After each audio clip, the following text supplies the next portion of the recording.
Hey y'all, welcome to the Team LocoFit Roundtable, hosted by me, Laurin Conlon, owner of Team LocoFit. Each week, I am joined by one of our coaches to dive headfirst into the nutrition, training, mindset, and coaching strategies we use with our clients. If you loved the show, please subscribe, leave us a review, tell a friend, you know the drill. And for more information about coaching, the programs we offer, and additional content, visit teamlocofit.com. All right, and we are back, and I'm with Coach Jill. Double fingerprints, not just one. Hello. Hello. Hi. Are you an alien? Hello, like the way you said that. If I was an alien, I'd be like, hello, Earthlings. Greetings. Or you'd be like Elon Musk, who's like, I never think about alien. Howdy. Suspicious. Anyways. What? Everybody says, oh, Elon's an alien, like everybody kind of says They that. do? Yes. I mean, they say everyone's lizard people. Okay, I don't know about that whole thing, but people are always saying, like, because Elon's super smart, he's kind of like, a little out there and whatever. Clearly he's not an alien, but we don't know. But on one of the latest Rogans that he was on, this was like, I don't know, whatever the hell it was, a few months ago maybe. There have been like alien sightings, and there have been people who've come out and like talked about this, and obviously Joe has like a pretty big fascination with all this and has interviewed a lot of those people, and there's been not just like some crazy whacked out person who's like, I saw a UFO. Like these are people who like also like military stuff where it's like, all right, we saw this thing and then it moved faster than anything else. These accounts that there might be something else going on. It's not out of the realm to think that there's aliens, right? Like even remotely. And so Joe was like, yeah, how much like do you think about this kind of stuff? Elon, mind you, Elon is trying actively to go to Mars. Yeah. Like this guy does interplanetary stuff. And he's like, I don't think about aliens at all. I never, they would have presented themselves probably at this point. And you're like, that's what an alien would say. You're really not making a good case for yourself, man. Suspicious. Super suspicious. He's like, if they showed up, I'd be like, okay, this is interesting information. I'm like, bro, cool. You would just be like, oh, cool, new information. What? Anyways, take him out to dinner. I'm with Elon though. I used to think he was crazy, but I'm ready for Mars. Yeah, let's do it.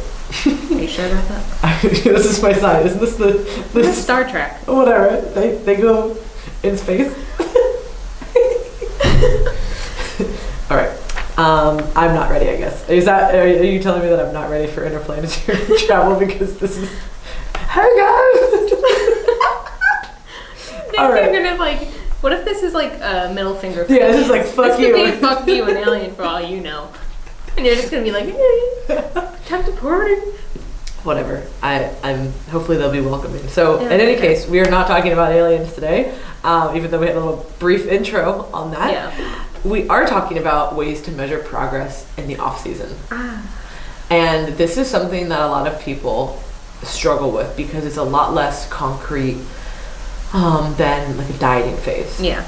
And so many people, whether they are competition clients or they're just lifestyle clients who are used to doing some type of diet off and on, they are so used to that feedback where they crave that diet feedback. Yeah, especially when it's so much more, I guess it's instant, or at least like that instant gratification of like seeing a low weigh-in and seeing those changes. Yeah, it's like it's in front of you. You can see it. You could feel it. As opposed to the off season where it's like, it's a little bit more laid back. Like nothing's really, it's not really in front of you every week. So that can be a little bit harder, challenging. And this can be really hard challenging for the lifestyle client too, because so at least for somebody who's competing, whether this is a physique sport or any kind of sport, when you're not in an active like competition prep, you at least are like, all right, my actions are working towards this. And I understand, well, not everybody understands this, but when people are in a place where they understand, okay, I can't just diet all the time, or I can't just be training super hard or cutting all the time or whatever. At least, is okay, I can focus on my sport or building for whatever I'm doing. But when somebody comes to us who is a lifestyle client who has just been yo-yo dieting for so many years, it's really hard because what happens in that situation is they go on some kind of a diet, they start to see this progress, and then they inevitably fall off of it, hence the yo-yo part, And when they fall off of it, they're completely off of it. They completely revert back to all of their bad habits. And then they do that for a little bit of time and they go, oh no, I need to go back to this other thing, whether it's the same diet or maybe a different now kind of diet that they're trying. And they're so like addicted to that process that it's really hard to be like, hey, we're gonna like not do any of that for a few months, and you're going to be really, really good for your like hormones and your metabolism and your mindset, but it's not as exciting because there's not all these fun things. So what are some things that we can measure? And that's what we wanted to cover today, so people have something tangible, because it can often feel like in that situation, like how many times are we like, you know, like it's just kind of like we're just things are going good and things are going slow, and it's just hard for people. Yeah, it's like much harder. It's much harder mentally as well. Yeah, oh, for sure. So one of the first things is calories, right? And this is always tough because, as always, there's never really a straightforward answer, and I almost you can't use like calculators for this. Like, no, you can't. Everyone's going to be different with their intakes. How much they need to be eating and what's appropriate for them. But I would say that as a very rough estimate, around 2,000 calories is probably a good range to try to shoot towards. And I say that because it's not this like magic perfect number, but it generally means like, all right, if your protein's up to like a decent amount, and you have the other calories allocated towards carbs and fats, like you're probably in a pretty good position to where you're probably not actively restricting yourself. Yeah. You know what I mean? And you may even be pushing kind of like a surplus, but there's of course variations there, and there's some people who, I don't want people to hear this and go, okay, I have to be at 2,001 calories and then that's when I'm going to start my diet. Like that's what we don't want to do. Because there are some people who may not tolerate as much food. Exactly. And there are people who can tolerate more food. So yeah. So just because you hit 2,000 doesn't mean that that's even appropriate for you. You might need to be at 3,000. I've worked with clients who are eating so much food. I have some clients who eat, like 300 something carbs. Yeah. And they're maintaining pretty well, Yeah. And others may not be able to tolerate that much, and that's fine. And that's totally fine too. So I don't want either person to hear that. Yeah, no one should feel that, they're doing something wrong because of that. It's just kind of a decent benchmark for a very wide range of people to be eating around that much. And of course, there's always going to be these caveats, but striving towards being at least in maintenance, if not some kind of a surplus, again, depending on your goals and whatever, is going to be a really good idea. And for most people, just getting out of that kind of like small deficit is what is so beneficial to their body. And most people don't actually even really know where their actual maintenance is, because they haven't done that. They've either dieted or they've overeaten. Yeah, they haven't really spent the time just to kind of just chill. Yeah, and it's hard because you think, oh, well, this is boring or this is whatever, and we're going to talk about focusing on other stuff after at the end of this, because that is a really big part of it. But as far as food goes, whether you were dieting actively before or whether you were just kind of off and on dieting or just not really sure what your intake was, working up to a decent level where you have enough protein every day, and then you have a good split of carbs and fats, and you're roughly near that number. You guys know I never like to use numbers, but we'll have that as an estimate, and that'll be kind of a good place to look. So that's number one. Number two would be training intensity and recovery. Yeah. So both of those are really important to focus on. Yeah, and they go hand in hand. Yeah, well, yeah. Obviously. So, focusing on training and how you're progressing in movements you're working with, making sure that we're focusing our energy towards, getting the most out of those sessions, keeping the intensity up, and maximizing the time that we have in the gym. And, we can track that. And of course, strength progressions is an easy measure of progress to have in the off-season phase, and something that a lot of people, I recommend, shift their goals towards when we're working in this kind of phase too, again, because, hey, we're not looking at changes in our, weight measurements or anything like that right now. It gives us something else to focus on and place our energy towards. And obviously, we're going to get a lot out of that as far as body recomposition and, making some solid physique changes. Yeah, it's such a fun place to shift your focus, and it doesn't have to be like... You don't have to be a powerlifter. No, and that's where I think people go, oh, well, that's not me, I don't want to do that. No, you don't have to do that. Yeah. You know what I mean? And even if you want to use those lifts, even if you want to use squat, bench, deadlift lifts, you don't have to use them in their competition form. You can obviously do, I don't I don't back squat anymore. I only use safety bar squat. I can still make progress on my safety bar squat. You know what I mean? It's a different variation. Yeah, different variations of all of this stuff. It's still a variation. I like trap bar deadlifts. I can still make progress on trap bar deadlifts, right? Yeah. So it's not necessarily just the competition lifts, which would be a straight back squat, flat barbell bench, and then either sumo or conventional deadlift. So it doesn't have to be that. It could be any kind of adjustment, but it can also be different rep ranges too. It doesn't need to just be maximal strength. You could be testing 3s, 5s. How many can I do for 15? Like like how much weight can I do here? Let's do an AMRAP. There's all these different ways that you can make changes with training and really see the progression and not just be so hyper focused on what you look like, and it's about, okay, how can I move? And it's not, there's some people who want to go do other outside fitness stuff too. Yeah, that's awesome. That's super great. Yeah. And Karina's talked about it a few times, like she made the shift to doing CrossFit and she absolutely loves it. And it's like, all right, so for some people, like, that really works, and she has like obviously an athletic background, and she likes that type of training and that atmosphere, so it's like, all right, go for it, like do that. And then for other people, it might be like, okay, I want to add in, jujitsu, or I want to add in some kind of like martial arts or boxing or whatever it is, right? Like, go do that. Or you want to go do a yoga class, or you want to add in more, this isn't like a metric for progress necessarily, but like, okay, I want to go be outside and do some more walks. We talked in the last podcast, like, oh, we're super team walks. So stuff like that. So there's all these other ways that we can shift our focus. And if you were constantly in and out of a diet, doing those things probably wouldn't be possible because you'd be so beat down and tired. Oh, yeah, exactly. And you might have energy for the session, but then you'd be toast afterwards. So yeah, when we're not dieting, especially when cardio isn't as high as it needs to be to, be in a deficit at that point, when you have so much more time for other activities, it's like, oh my God, so much room for activities. That's literally it. So you have time to place your energy in so many different areas. Yeah, and that's just a fun way to be active.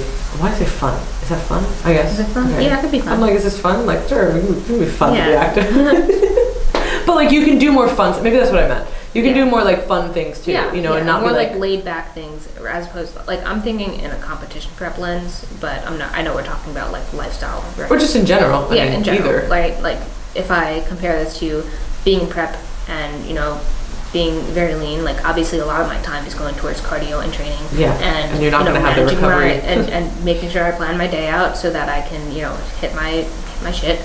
But if I have more time and, my cardio is going down, obviously I can fill that time with so much more than just cardio. Yeah. And that's why I use that example of like, even when we're going to do cardio for like, like a walk, right? Which like we use walking a lot for our cardio. But like, think about how many times you've gone out for like an hour and then you come back and you're literally toast. Now, not saying that if we did that right now, we wouldn't be a little bit tired, but we'd probably be a little tired. We'd get a drink. We'd kind of recover. Like, it would be fine. But there's a big difference, and that's what we can shift our focus to in an off-season period or non-dieting period is, okay, I have this energy to train the way that I like, whatever that looks like. And if I want to try something else, I most likely will be able to. And I can just kind of shift my focus from like only, oh my gosh, what do I look like today? Because that's really where we need to have these other metrics. Because oftentimes when people are in a non-dieting setting, if they're currently uncomfortable with how they're looking, they're always trying to go back to that. So whether they are a competition prep client or some kind of a competitive athlete, or just, again, a lifestyle client who's looking to, get in better shape, and change their physique, that's always going to be in the back of their mind, like, oh, well, I want to just look different, and the scales and going, no, we have to shift our focus and measure progress in these other areas. Like, okay, you wanted to go be active this weekend and go, like, you went and like rode bikes like with your family and like you were actually like able to do that. Like, that's exciting. If you were constantly dieting, you might be just like, you guys go out. You don't have the energy for that. You don't have the flexibility for that. Like, hey, like, we're gonna go ride bikes and then we're gonna go grab dinner. Like, this is something that's you can do. Exciting. Like, that's life. That's a whole other area that you can focus on in the off season too. It's like, hey, I'm gonna focus my energy towards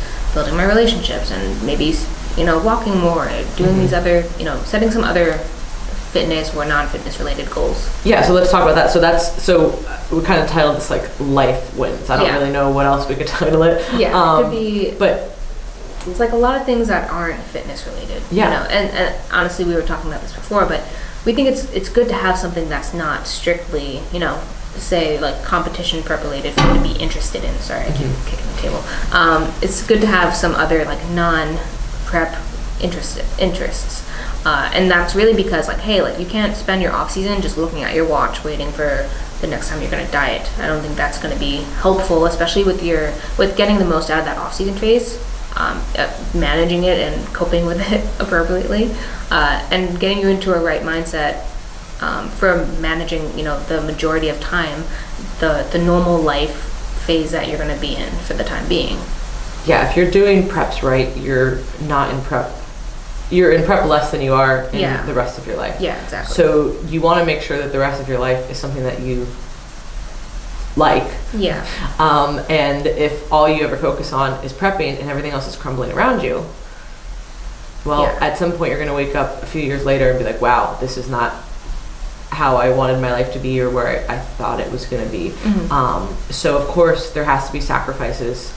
This is for the competitive athlete.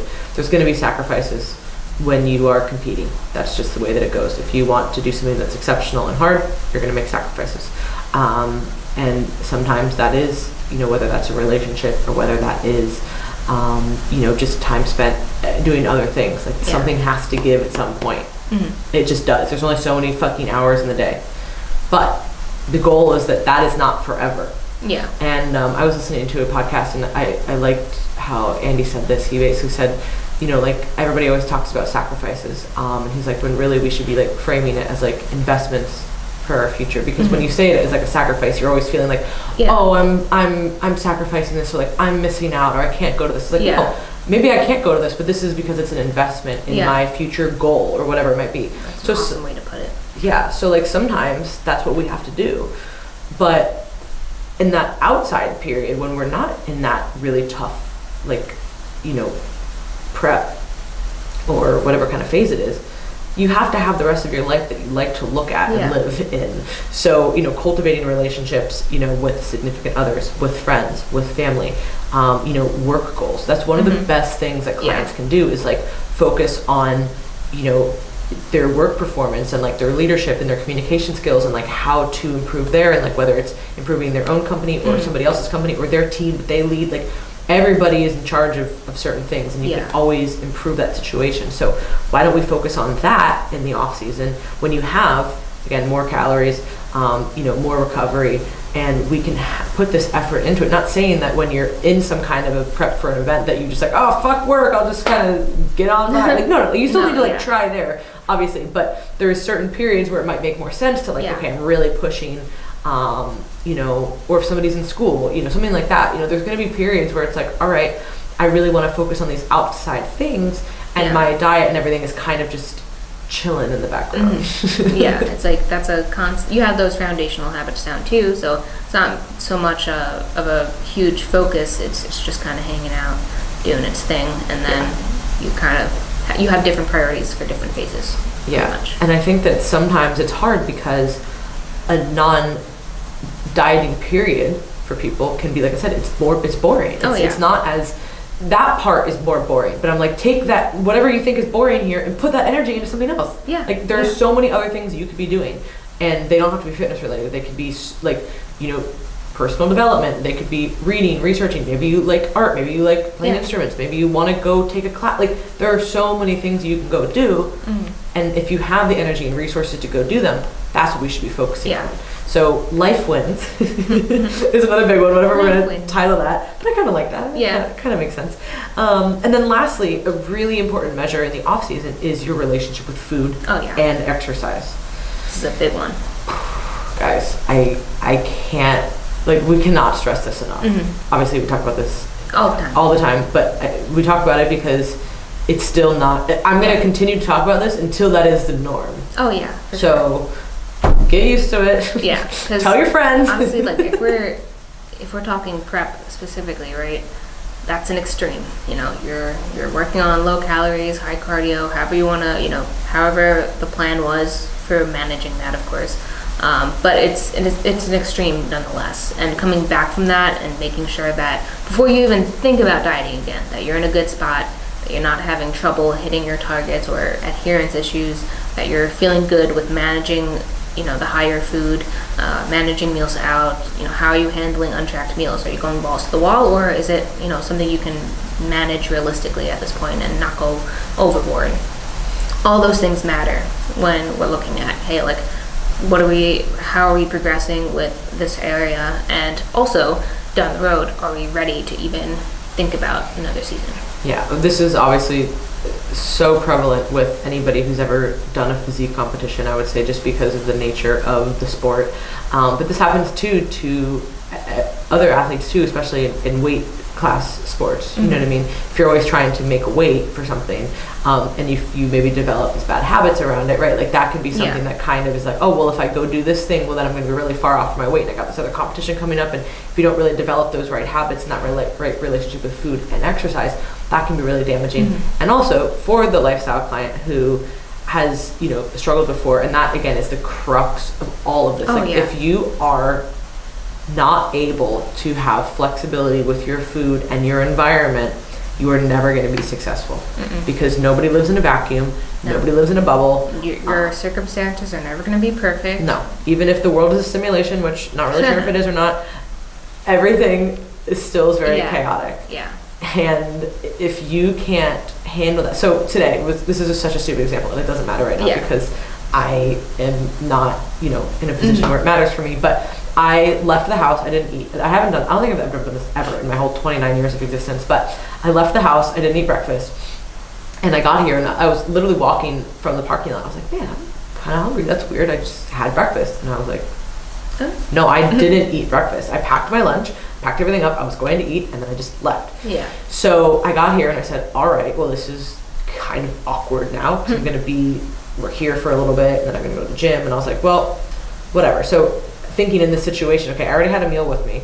So I ate my meal, and then I'm going to be fine because I have plenty of body fat stores and glycogen stores that I can go to the gym and not need to eat something. But say I was in a diet, right? Say I only brought one meal. Okay, well, what am I going to do? I would have been able to easily adapt, right? And that's such a small example, but seriously, people will lose it because they're like, oh my gosh, I don't have my exact meal. No, I could go anywhere in a 1 mile radius and get something that would fit even the strictest diet. Yeah, exactly. And in those easy, I would say that's more of an easy scenario, right? So simple. Being able to adapt even to something like that's, a small little mishap.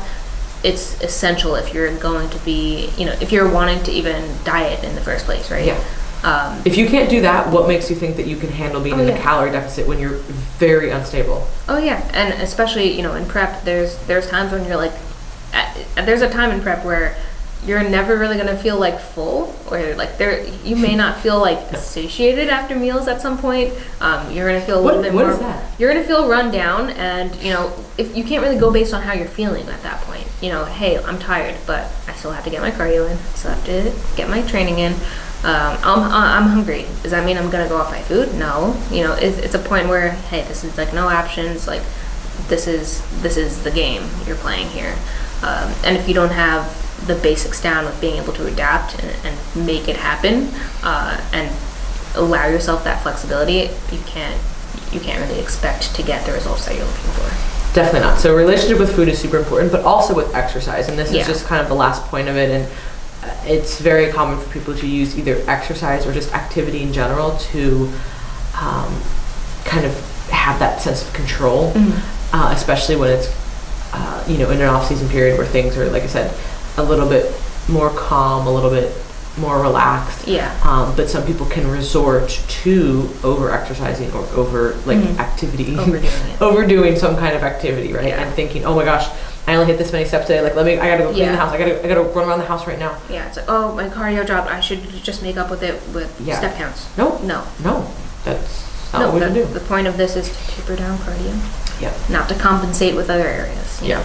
And listen, sometimes that still happens. I have clients who fall into that situation. Sometimes they're like, listen, I haven't done this in a while, but it was a really stressful week and something happened and then I ate something and I didn't feel good and then I woke up and I did extra cardio. Listen, that's not ideal, but it happens. And okay, well, why did that happen?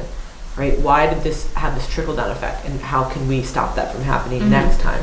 But when that becomes this unbridled thing, it's a consistent. That's when we have to be like, hey.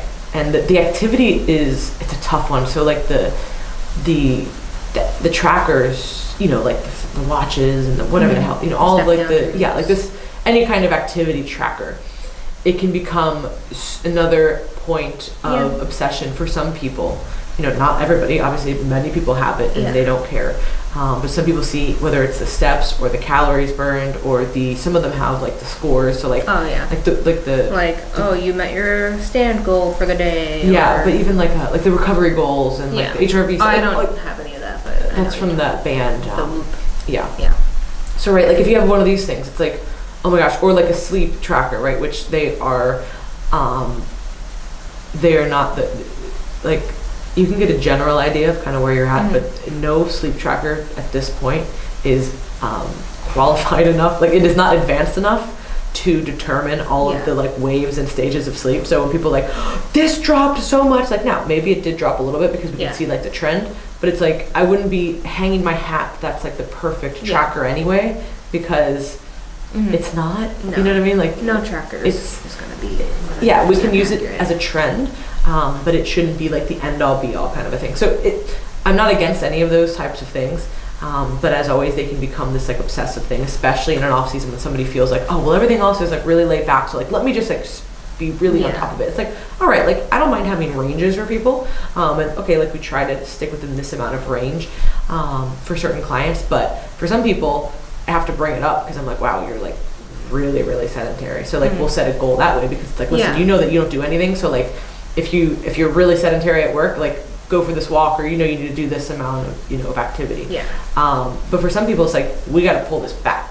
You know what I mean? Because you're using this as like an obsessive outlet, and that's not good either. So a really good way to measure progress in the off season in those situations is are you handling flexibility with your diet? Are you handling meals out? Are you handling untracked events where things are just totally different?